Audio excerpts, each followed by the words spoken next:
Hey, what's up guys, welcome back to another video. Today I'm going to show you how to uninstall and remove iOS 15 beta without computer, without iTunes on your iPhone and iPad.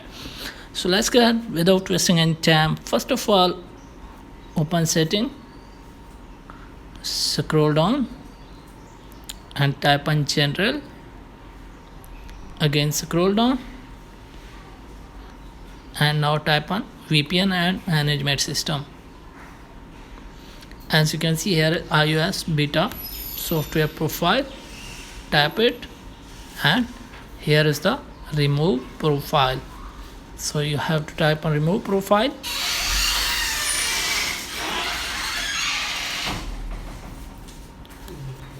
Give your phone passcode.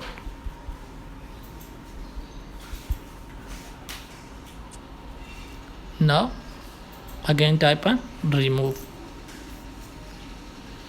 It's asking for restart your iPhone. So now if you want to restart, you can restart. So type on not now.